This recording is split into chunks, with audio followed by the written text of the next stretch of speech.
মুহূর্তে সব থেকে বড় খবর, গুজরাটে গেমিং জোনে ভয়াবহ অগ্নিকাণ্ড, ক্রমশ বাড়ছে মৃতের সংখ্যা। ভয়াবহ অগ্নিকাণ্ড গুজরাটের গেমিং জোনে। সেই ছবিটা আমরা আপনাদেরকে দেখাবো। গুজরাটের রাজকোটে বিধ্বংসী আগুন, গুজরাটের গেমিং জোনে ভয়াবহ আগুন, গেমিং জোনে ভয়াবহ আগুন। এবং যে গেমিং জোনে অল্প বয়সী শিশু, তাদের থাকার সম্ভাবনা বেশি, আটকে পড়ার সম্ভাবনা বেশি। সেই ছবিটা আমরা এখন দেখতে পাচ্ছি। দাও দাও করে আগুন জ্বলছে, পুলিশ, দমকল বাহিনী প্রত্যেকে উপস্থিত হয়েছে আগুন নিয়ন্ত্রণে আনার চেষ্টা করা হচ্ছে। গোটা গেমিং জোনটায় হঠাৎই আগুন লেগে যায় এবং দ্রুত গতিতে সেই আগুন ছড়িয়ে পড়তে থাকে, যেটা সব থেকে বড় আশঙ্কা যে বহু শিশু এবং অল্প বয়সী এই গেমিং জোনে আটকে থাকার সম্ভাবনা রয়েছে।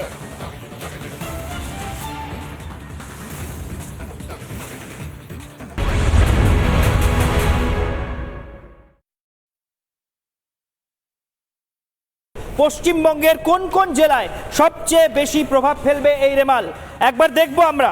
রেমালের প্রভাব উপকূলবর্তী জেলায় পড়বে, যেমনটা সৃজিতা বলছিল। ফলে একদম উপকূলে কোন জেলা রয়েছে দেখে নিন। এখানে দক্ষিণ 24 পরগনা রয়েছে, এখানে পূর্ব মেদিনীপুর রয়েছে।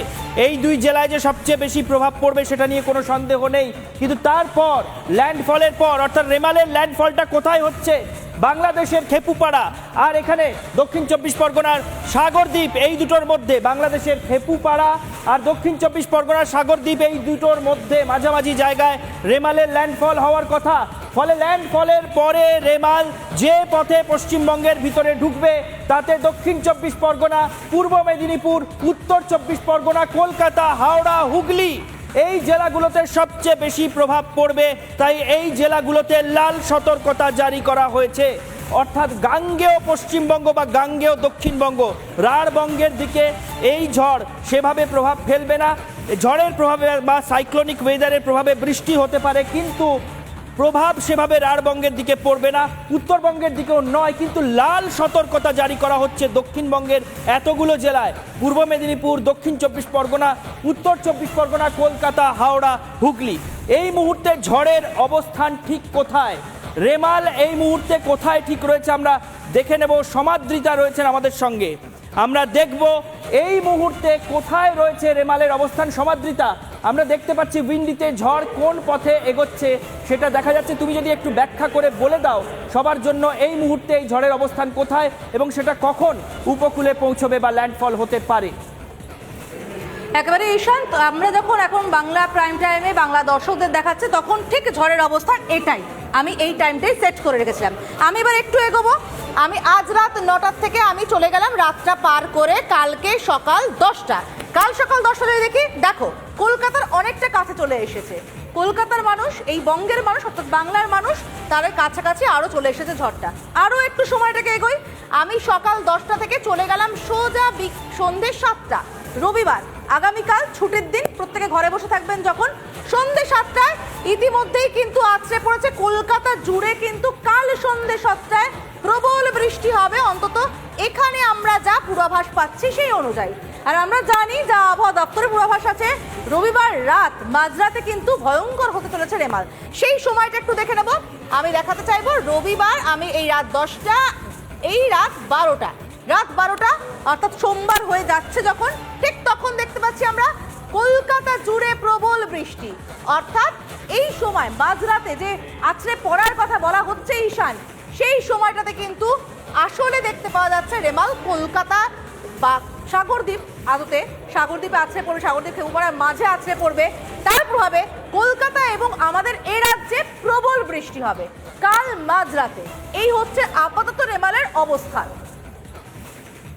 বেশ বেশ, অনেক ধন্যবাদ সমাদৃতা, আমাদের সহকর্মী সমাদৃতা। আমাদের প্রায় স্যাটেলাইট ম্যাপে কোথায় রেমালের অবস্থান কীরকম দেখা যাচ্ছে, এই মুহূর্তে সে কোথায় আছে, কখন এসে আছড়ে পড়তে পারে উপকূলে, এবং তার প্রভাবে কখন থেকে আমাদের গাঙ্গেয় দক্ষিণবঙ্গে কিভাবে ঝড় বৃষ্টি শুরু হয়ে যাবে, কখন তার প্রভাব কতটা বাড়তে পারে দেখিয়ে দিল। একেবারে এবার সরাসরি আবহাওয়া দফতরের কর্তার কাছে চলে যাব। আবহাওয়া দফতরের কর্তা কি জানাচ্ছেন, কখন থেকে ঝড় বৃষ্টি শুরু হতে পারে, কিভাবে প্রভাব পড়তে পারে, সরাসরি আবহাওয়া দফতরের কর্তার মুখ থেকে শুনবো। আগামীকাল সকালবেলাতে ওটি সিভিয়ার সাইক্লোনিক স্টর্মে ইন্টেন্সিফাই হওয়ার যথেষ্ট সম্ভাবনা আছে, এবং আগামীকাল আগামীকাল রাত্রে মধ্যরাত্রি মানে ধরুন রাত্রি 11:30 থেকে 11টা থেকে ধরুন 11টা থেকে রাত্রির 1টা ওই রকম সময়তে সাইক্লোনটি আমাদের বাংলাদেশ কোস্ট এবং অ্যাডজয়নিং যে আমাদের পশ্চিমবঙ্গের যে কোস্ট আছে ওটিকে ক্রস করার যত সম্ভাবনা আছে বিটুইন আপনার খেপুপাড়া এবং Sagar island with maximum wind speed 110 থেকে 120 kilometre per hour gusting to 135 kilometre per hour. আপনারা দেখলেন রেমালের বর্তমান অবস্থান এবং আজ থেকে কাল মধ্যরাত অবধি ঠিক কিভাবে রেমাল এগোবে কিভাবে কলকাতা এবং অন্যান্য অঞ্চলগুলি অন্যান্য জেলাগুলি প্রভাবিত হবে। এর পাশাপাশি আপনাদেরকে দেখাবো যে তার আগে ঠিক কিভাবে প্রস্তুতি নেওয়া শুরু হয়েছে। চলুন একে একে দেখাই। মাইকিং চলছে মূলত সুন্দরবন অঞ্চল থেকে শুরু করে আরো যে সমস্ত উপকূলবর্তী এলাকাগুলি রয়েছে সেই সমস্ত জায়গায় ইতিমধ্যেই সিভিক ভলেন্টিয়ার যারা রয়েছেন তারা ইতিমধ্যেই মাইকিং করছেন। তারা সেই মাইকিং এর মাধ্যমে স্পষ্টতই জানাচ্ছেন যে সকলে ফ্লাড সেন্টারে চলে আসুন। শুনুন একবার কি বলছেন তারা।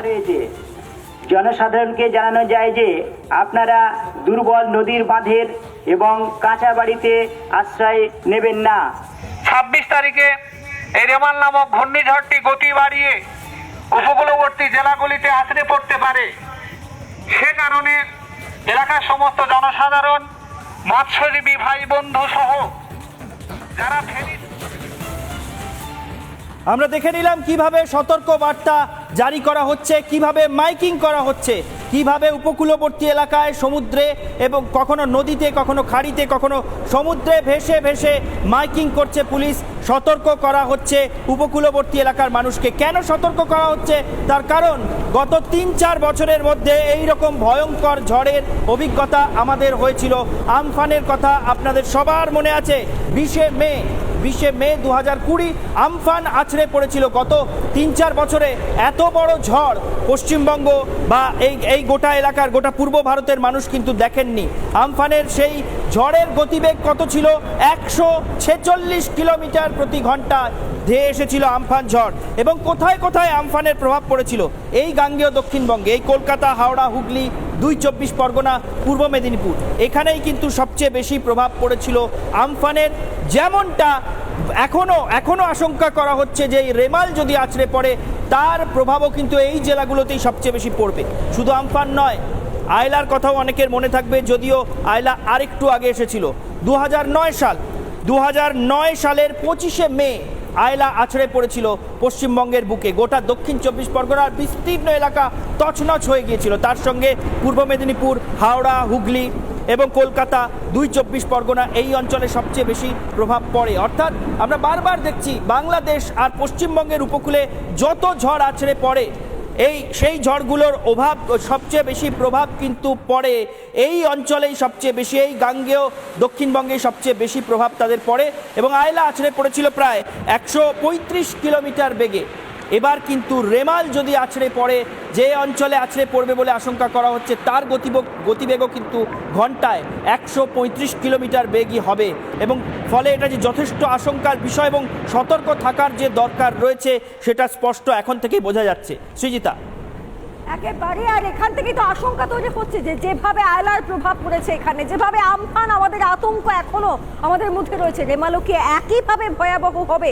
সুজীব কর আবহবিদ কি বলছেন শুনুন একবার। সুন্দরবন অঞ্চলের ওপর দিয়ে এই ঝড় ক্রস করে কলকাতার পূর্ব প্রান্ত দিয়ে নদিয়ার দিকে ধীরে ধীরে অগ্রসর হবে। কলকাতা, হাওড়া, হুগলি, উত্তর ও দক্ষিণ চব্বিশ পরগনায় বৃষ্টিপাতের প্রাবল্য থাকবে তুলনামূলকভাবে অধিক। ঝড়ের প্রভাব থাকবে 50 থেকে 60 kilometre per hour with gusting speed 70 থেকে 75 কিলোমিটার পার আওয়ার। জলোচ্ছ্বাসের একটা সম্ভাবনা থাকছে। সেই কারণের জন্য উপকূলবর্তী অঞ্চলটা কিন্তু একেবারেই সেফ জায়গার মধ্যে থাকছে না। এই সাইক্লোনের টিপিক্যাল নেচারটা হলো ল্যান্ডকে টাচ করার পরে এই সাইক্লোন ছড়িয়ে পড়বে প্রায় 1700 কিলোমিটার।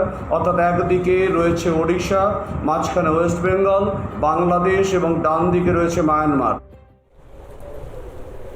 অর্থাৎ এক কথায় বলা যেতেই পারে ঈশানদেব যে আতঙ্কের নাম রেমাল এবং সতর্ক হতে হবে। সর্বোপরি এই রাজ্যের যা পরিস্থিতি আমরা দেখেছিলাম গাছটা ভেঙে যাওয়ার পর যেভাবে সেটাকে ঠিক করতে সময় লেগেছিল, আশা করি সেই ঘটনার পুনরাবৃত্তি এবার হবে না।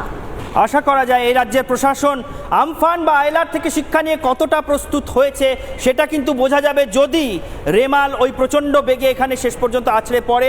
ঈশ্বরের কাছে সকলেই প্রার্থনা করছেন যাতে দুর্যোগ মানুষের বড় ক্ষয়ক্ষতি না করে, কিন্তু যে অংশে রেমালের আছড়ে পড়ার কথা এবং যে গতিবেগ নিয়ে রেমাল ধেয়ে আসছে তাতে কিন্তু আয়লা আর আমফানের সেই দুঃসহ স্মৃতি মনে আসছে। সৃজিতা, আমাদের এই ঝড়ের দিকে সারাক্ষণ নজর থাকবে আজ থেকে আগামীকাল, যতক্ষণ পর্যন্ত সমস্ত গতিবিধি নজরে রাখা সম্ভব আমরা আপনাদের কাছে আপডেট নিয়ে আসব।